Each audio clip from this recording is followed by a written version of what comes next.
connais le parti le plus populaire à Minembwe? Le PPRD. Le PPRD a toujours aligné un ministre Munyamulenge dans le gouvernement. Militaire. Là, il faut brèche qu'on a rappelé. Au début du mandat, tu sais que Kamera Kendaga Minembwe, il a amené $500,000 à Tikaboy, brut. $500,000 brut. Et pas assistance sociale. Atiki, $500,000 brut. 500 wana Atiki wana. Pour pas somba damage, pas somba couvrir, pas somba massasi. Raphaël, Kabila sala tout à ça les locaux wana ti. Kabila a évité ça. C'est que tu sais qu'il vient de donner au Wanyamulenge. Kabila a évité ça parce que Kabila bota makuna. Kabila bota mana Minembwe wana ayebi. Ba yo waboro yo kaka wana. Zalaka na Minembwe. Toza ko perdre tant toza ko loba ah on territoire à Fizi. On a lundi lobby bah proclamé déjà République de Fizi. Le lobby congolais nous sommes lingo kende na Fizi, il faut un passeport na yo. Il y a un colonel Makanika, il s'appelle Makanika, fugitif, il a quitté les FARDC. Abi bobo ma mère na biso bobo ma sœur na biso na longwe nanga na tiki ba FARDC na bino azongire na Minembwe. C'est lui qui organise la petite Gumino, on a dit bateau pour notre survie. Bana ba 15 ans, 20 ans, tous ceux qui sont nés à 1+4 wa. Ne ba tozo bunda puna. Na colonel wana.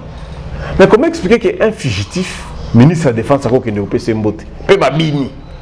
Tout le Munyamulenge a une carte du PPRD, bazaka na carte RC. Mais papa, ceux qui nous donnent un camarade ba amer, na ba ambassadeur. Bon ça les ouate. Il n'a pas de garantie qu'à cause de la ministre il y a décentralisation. Ce qui a sali lobbying comme ministre de la Défense, va installer bourgmestre na bango.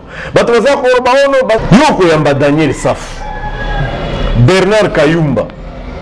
Azalaki na kati ya délégation. Na tuna ki pati katanga. Nengeni ni ministre intérieur a qui installé bourgmestre. Mais c'est le ministre de la Défense.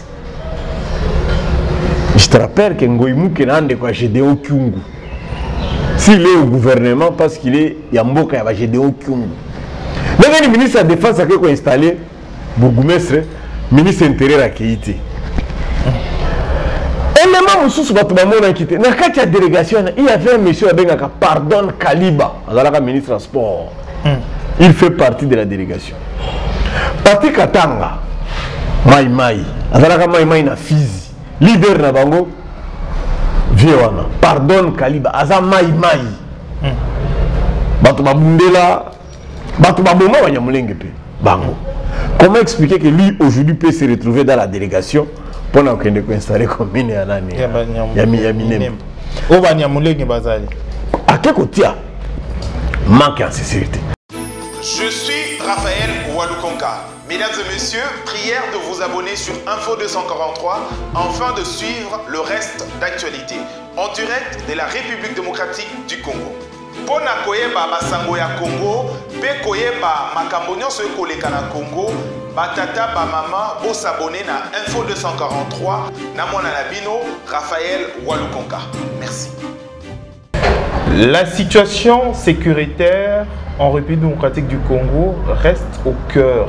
Il y a des débats ébélés, naba nzela comme naba réseaux sociaux et surtout réalité moko au cœur.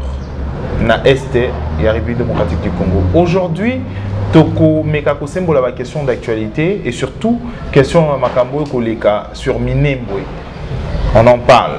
Aujourd'hui, dans mon amboka, Monsieur Barnabé Milingagno. Bonjour. Merci beaucoup, Raphaël. Alors, question à Liboso d'abord, Ezalia Koyebo aujourd'hui. Situation sécuritaire, situation où Italie mboka na biso ba koloba Minembwe to perdre ngo babo to biso Minembwe drapeau mususu et lelo ezo appartenir les sous-sautés. Il y a beaucoup de choses sur Minembwe, tout ce qu'on dit sur Minembwe. Personnellement, en tant qu'analyste politique, au EBP bien sûr, makambo mingi moi mon cœur avec des informations. Comment et quelle est votre impression sur cette situation? Merci beaucoup, Raphaël. Problème toki kobungi sa Minembwe te Minembwe ezaka na RDC. Mais eloko toza ko perdre tant toza ko loba ah on est territoire à Fizi. On a lundi lobby bah proclamé déjà République de Fizi. Le balobi congolais nyo soko lingyo kende na Fizi il faut avoir un passeport na yo. Fizi ne tozali ko perdre. Na sepeli na attitude ya Eric Rubuyi. Azali questeur à Sénat honorable. Dernièrement sali meeting na Bukavu a bisi population à Sud Kivu. Bolimbisa biso. Parce que tozali sincérité. Batu oyo lelo baza koganga ke tobungisi Minembwe bazalaki wana ensemble tango mutu na mutu aza ko réclamer ba intérêt na ye. Oui, Minembwe aujourd'hui peut être un problème sécuritaire. Mais les enjeux ce n'est pas la sécurité seulement. Minembwe ezali problème il y a élection. C'est l'enjeu électoral des alliés de Minembwe. Comment ça? Au Moni, en 2012-2013, presque chaque leader a plaidé sur la modification de la loi électorale.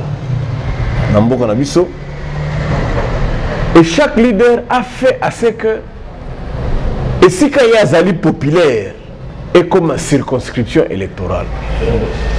Je vais te donner un exemple simple.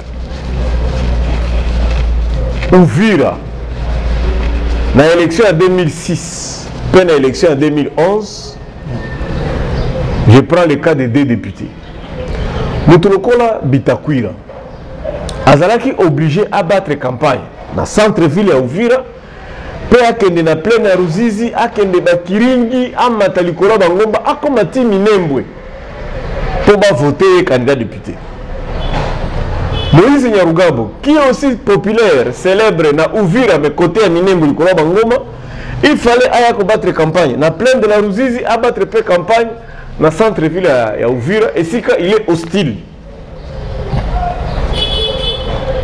Bitakwira va battre, va faire des démarches, à cause de tout. Ouvira est comme une mairie. C'est-à-dire, les quartiers à Ouvira est comme la commune. Je ne sais pas si je me fais comprendre. Et les Nikoloba, dans l'élection, il y a des gens qui ont la campagne, tout attendre la pleine arrosité. Atika na centre-ville à Ouvira, et si c'est populaire, Kayebi Batutu, Batutu Bayebi, à combien c'est facile. C'est que les gens ont fait pour Mweka, pour Chikapa, au Banemi, Basali sur Baraka. Mais si tu arrives là-bas, ça n'a pas changé de superficie. Ça n'a pas changé de nombre d'habitants. Et ça n'a rien de beaucoup. Mais tu trouves dans le sud Kivu, Baraka, qui n'a rien. Et ça a une petite entité au bord et à lac Tanganyika. Mais, et comme ville, et comme mairie. Ouvir est comme mairie. Kamitouk est comme mairie. Ça, c'est le cas juste du sud Kivu. Mais chaque grand leader au Congo a fait la même chose.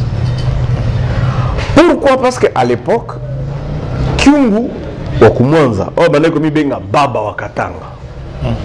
Mengene ni yolingo komi benga baba ya Katanga, au moment où tu sais que le président aza mutu ya kuna. Bakata Katanga. On a morcelé la province du Katanga en 4 provinces. Objectif est d'année, ça Kyungu a kende na baolo mamina yekuna parce que Kyungu n'est pas du Haut Katanga. Il n'est pas aussi de Tanganyika. Il n'est pas aussi de Lualaba. Tu comprends? Kyungu, c'est quoi qu'il n'est pas dans Bango Kuna. Mais pas dans Bango Azani Nandaku, ni na Mutuka, ni quoi. Il y a un moment via Kangama na Lubumbashi. Tant que tu sais que du Loupé Mané za Komata. Bah, 4 provinces à Kassai. Province à Kassai dans les académies. Mais au moment où nous parlons, la ville-province de Kinshasa est à Mounene. Qu'on est quand même la province de Kassai. Même seule la ville de Kinshasa a échappé. Parce que proposition Zalaki, chaque district qui a Kisasa, Lukunga, est comme un peu province, est comme un peu mairie, et ça l'appelle un gouverneur. Tchangoupe est comme un gouverneur. Moi, Mbappé est comme un gouverneur. Tu vois un peu ça, parce que ça, quand même, le nombre de Batébélé, ça fait 46 députés. Alors, ce qu'on Kati qui Tchangu et commune en haut, commune kuna, et comme après circonscription électorale à Nengemusu.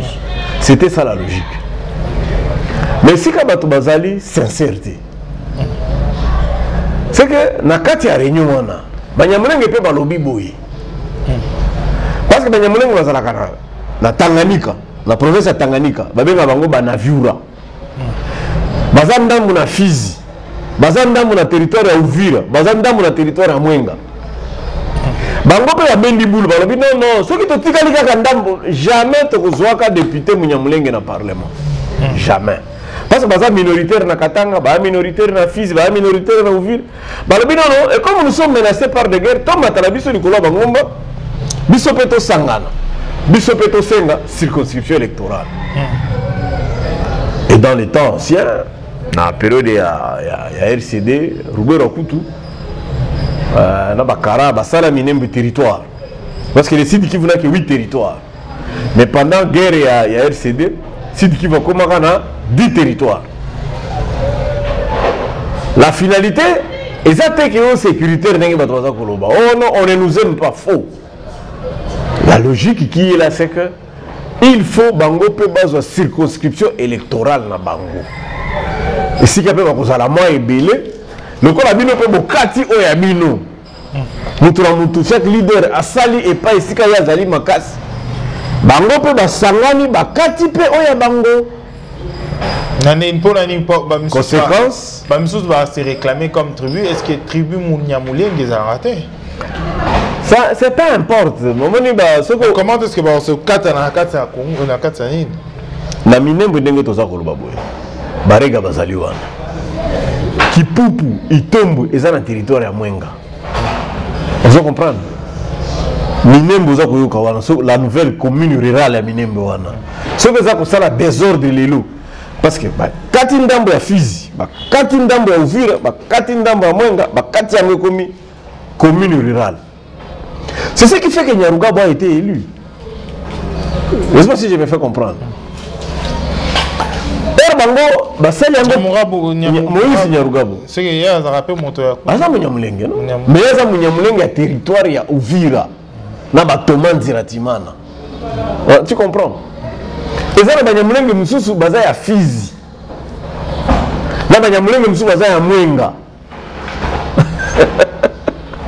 Tu comprends ça? Alors, le coup là, Basali limite, il y a territoire, il y a commune, voilà, et comme une circonscription électorale. Mais aujourd'hui, non,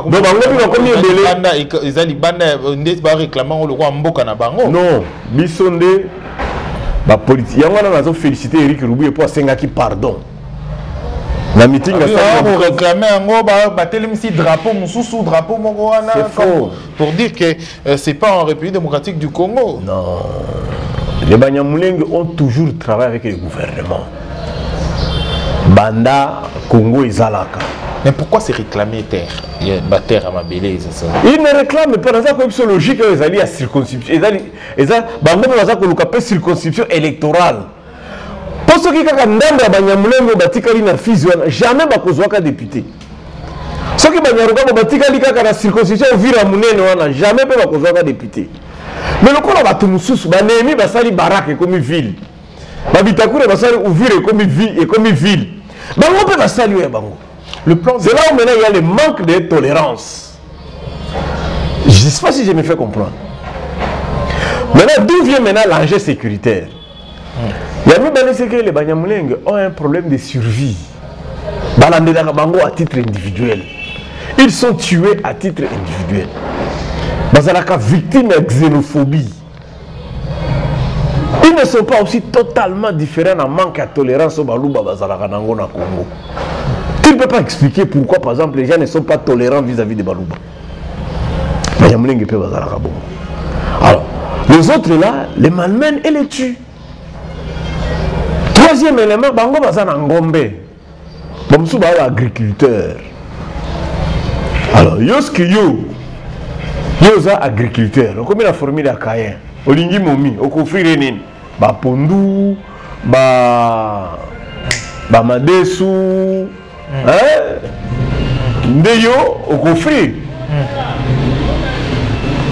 Mais momi soka lingi muto sala bangombe muto bangombe akofrir misuni obe ko somba 1 kilo mais akofrir pe mama koso akofrir pe biloko mususu bato badi ko wela biloko pampamba wana. Alors la balkanisation ne peut pas être possible. Pourquoi? Parce que Minembwe est presque à 340-350 km de Rwanda et près de 250 à 240 km du Burundi. Minembwe est à Katikati. On ne peut pas balkaniser ça. Mais nous les politiciens de plainte à Bembe.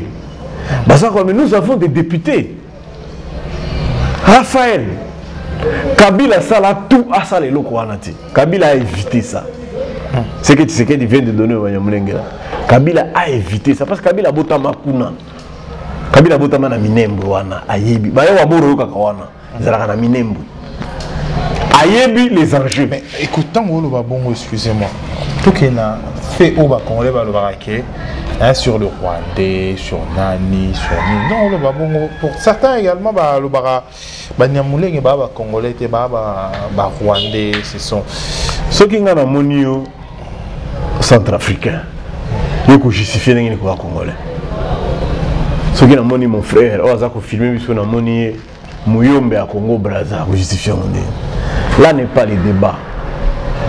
Là les arguments, il y a des méchants qui n'arrivent pas à justifier.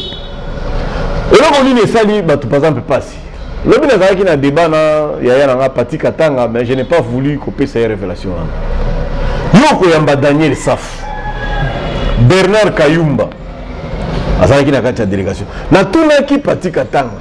Nengeni ni ministre intérieur a qui installé Bourgoumestre. Mais c'est le ministre de la Défense. Je te rappelle que Ngoïmou Kenande kwa Gédéon Kyungu. S'il est au gouvernement parce qu'il est Yamboka ya Gédéon Kyungu. Nengeni ministre de la Défense a qui installé Bourgoumestre, ministre intérieur a qui été. Élément mususu batu bamona kité. Na kati ya délégation, il y avait un monsieur abengaka Pardon Kaliba, azalaka ministre des Sports. Il fait partie de la délégation. Parti Katanga, Mai Mai, azalaka Mai Mai na Fizi, leader na bango, Viewana, Pardon Kaliba, aza Mai Mai. Batu babundela, batu baboma Banyamulenge pe, bango. Comment expliquer que lui aujourd'hui peut se retrouver dans la délégation pour nous installer comme une année? Yaminem. Au Banyamulenge bazali. À quel côté manque en sécurité. Babembe baza kutuna, est-ce qu'il y a bazar ba député? La lambi conseiller président. On a ali président IDPS na Uvira, Fizi, Tanganyika. Parce que si tu as le bibo. On a baké pour installer comme on a pas de secret des athètes, secret des na poto. Moko le secret ya kozonga ba kubandele lokwana. Population c'est qui est. Au lieu d'assumer que le président a dit à Londres que les Banyamulenge sont des Congolais, la Constitution reconnaît les Banyamulenge comme des Congolais.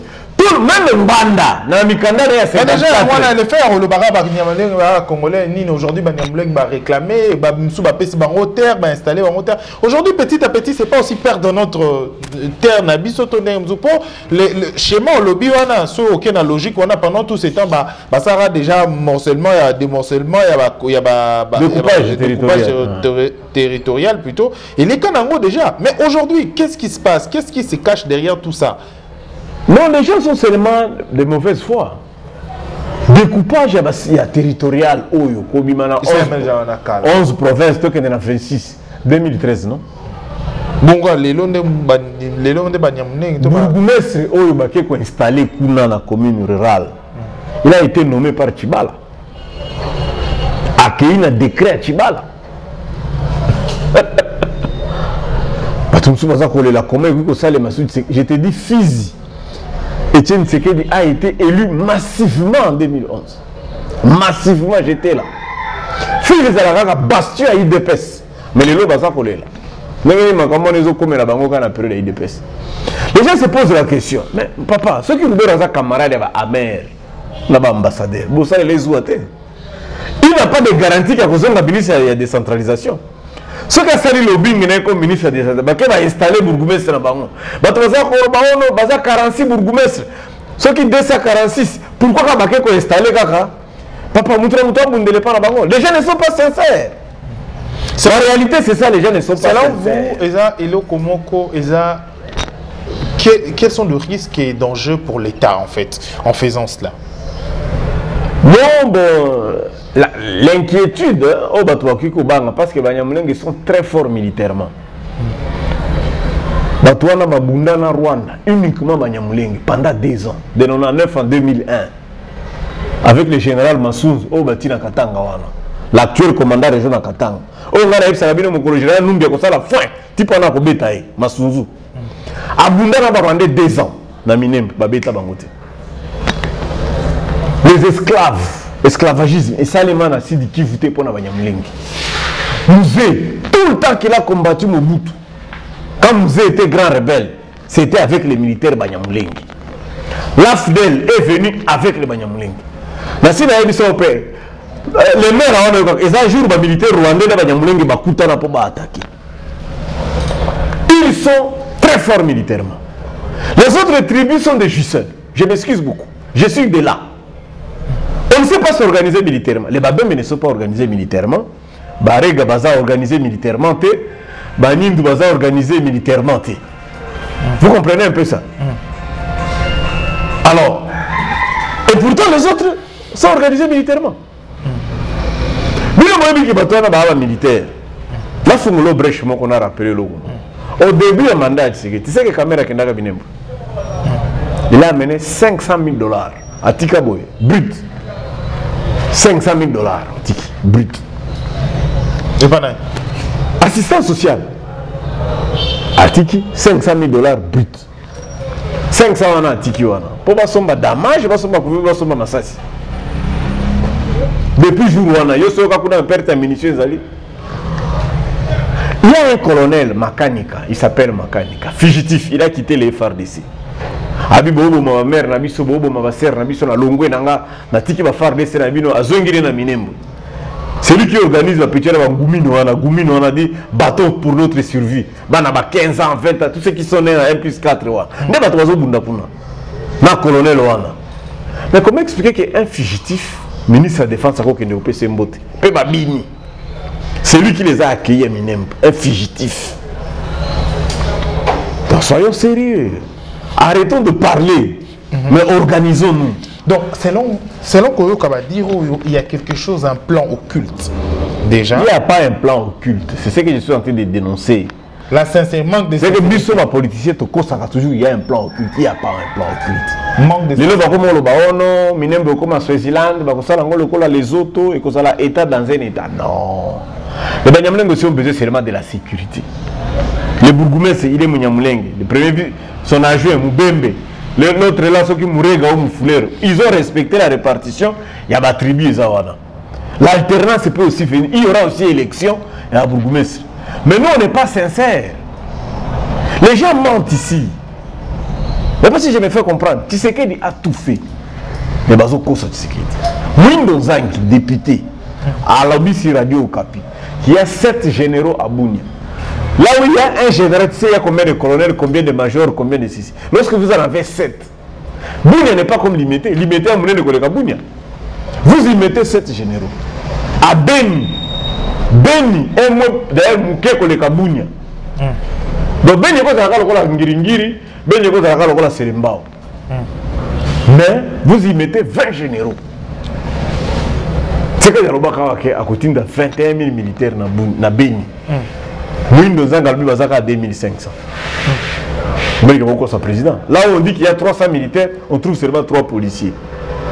Je te dis, les militaires qu'on déploie à Minembwe. Oh non, à l'autre ils volent des vaches. Bazoï Babangombe, parce qu'à Minembwe, il y a plus de 450 militaires de vaches. Bazoï Babangombe, il y a des côtés Kamituga, Bakalima, partout là-bas, il y a Babangombe à Bouibi.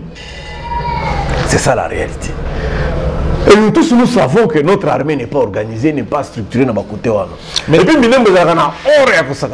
Alors Minembwe, ceux qui ont or, ils ont bien, ils ont la richesse, ils ont la vache, bien sûr.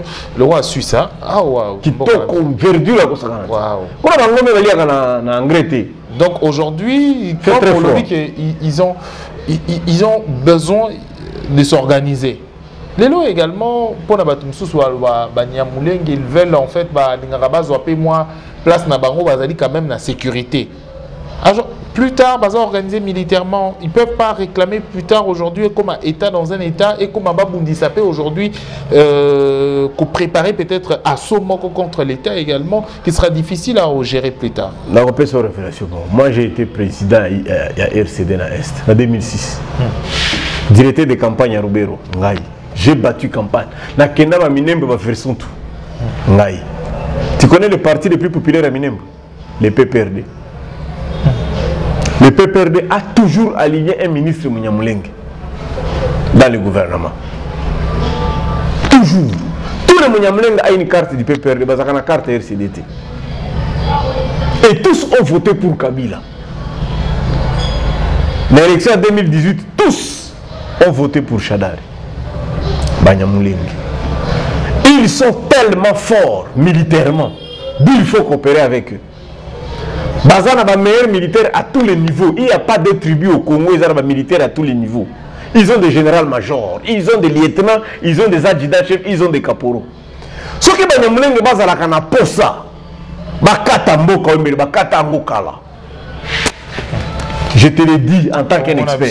On a vu en tant que militaire et belé, tu vois, généraux et belé, nani et belé. 180 000 militaires en 2010, 45 000 lieutenants. Nous, nous nombre de généraux, nombre de majors, nous sommes une armée triangle renversée. Et ça, c'est les chiffres de 2010. Non, nous, on a FRDC. 180 000 en 2010, 45 000 lieutenants. Effectif, la vie, c'est banalité. Soyons sérieux. Même si le ministre de la Défense, comment il peut serrer la main à un fugitif et danser avec lui? Toi, tu m'expliques ça comment? C'est ça la réalité. Les Banyamulenge sont très forts militairement. Ça veut dire quoi en fait? Et chance d'ailleurs à Congo parce que les Banyamulenge va coopérer toujours dans le gouvernement congolais contre les Rwandais. Tu connais solo Moussous. Quand tu mets un Rwandais out, tu mets un Banyamulenge ici, il y a une différence. Non, je te dis morphologiquement. Tu prends un Munyamulenge, tu mets un Rwandais, c'est différent. Les Rwandais du Rwanda et un Munyamulenge, ils ont un conflit au Kanati. Même les réfugiés Banyamulenge qui sont au Rwanda. Dossier Minembwe, Ezaki na table na biso lelo avec monsieur Barnabé Milingagno, naïde to symbole qui ba question d'actualité, aux qui vraiment mingi sujet à Minembwe.